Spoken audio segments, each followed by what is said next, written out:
Bonsoir Mohamed, c'est une défaite contre Hoboken ce soir, 7-2. Comment analyses-tu cette rencontre? Euh, Déjà, c'est une rencontre qui fait un peu mal, mais le score est, je ne vais pas dire totalement logique, mais il méritait la victoire.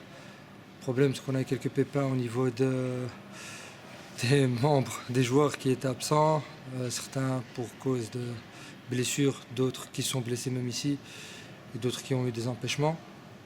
Euh, Ce qui fait que eux ils étaient à 10, nous on était à 7 au début avec un qui se blesse, ce qui fait qu'on finit avec un changement en tant que joueur.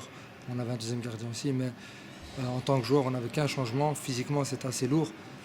Ils ont très bien joué le coup, c'est une machine bien huilée, hein. C'est Hoboken, on les connaît, on sait que ça tourne très bien. En plus ils ont vu que physiquement ils savaient qu'on n'allait pas pouvoir les suivre, donc ils ont mis de la vitesse. Euh, Malheureusement, on fait quelques erreurs en première mi-temps, on encaisse assez vite. Plus on arrive très vite à 5 fautes, ce qui fait qu'on doit commencer à faire attention. Euh, bon, on arrive à. Enfin, c'était 3-0 pour eux, on a essayé de gérer un minimum. Voilà, on a réussi à garder le score, on a réussi à rester à 3-0 jusqu'à la fin de la première mi-temps.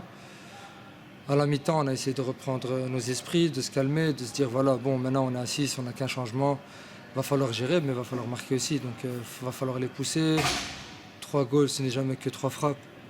Donc, il suffisait de 3 bonnes contre-attaques, 3 goals. C'était faisable. C'est pour ça qu'on a bien redémarré la deuxième mi-temps.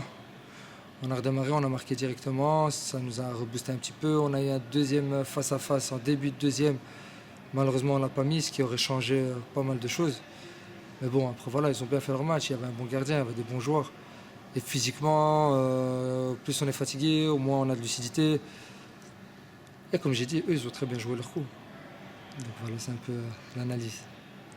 Alors malgré tout, vous restez quatrième et un excellent concurrent pour les playoffs. Est-ce que c'était l'ambition de départ du club de jouer ces playoffs? Honnêtement, sans langue de bois, on a commencé la saison en se disant qu'on allait jouer match après match et voir comment ça allait aller. Comme je dis toujours, l'appétit vient en mangeant. Donc on avait eu une bonne série en première partie de saison, ce qui fait que on a commencé à. Enfin, maintenant, on ne peut pas se cacher, donc on va essayer de jouer les playoffs. Euh, Bien sûr, si la santé suit, ça veut dire que si on n'a pas trop de pépins physiques, puisque malheureusement pour l'instant, ces derniers temps, on a quand même pas mal de petits bobos chez différents joueurs. Mais bon, si tout le monde tient la cadence, si tout le monde garde la santé, on va essayer de jouer les playoffs. C'est faisable, je pense. Alors en coupe, vous êtes toujours en lice. La semaine prochaine, vous jouez contre Vizé. C'est déjà un gros morceau, je vais dire, très tôt dans le déroulement de la coupe. Comment allez-vous préparer cette rencontre vu que justement, est-ce que les blessés, est-ce que les absents seront de retour? C'est dans 2 semaines. Est-ce que ça va aller? Je vois pas dans le futur. J'espère juste que voilà, tout le monde sera présent, tout le monde sera prêt. Comment on va le préparer comme chaque match, en se donnant à fond, en essayant de gagner. Je ne dirais pas de secret, c'est le sport. Le but du jeu, ça reste de gagner.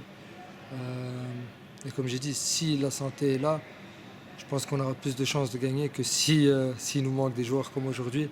Puisque Visé aussi, c'est une très belle équipe. Euh, pour le reste, ben voilà, on va se donner à fond comme chaque rencontre. On va essayer de gagner, tout simplement.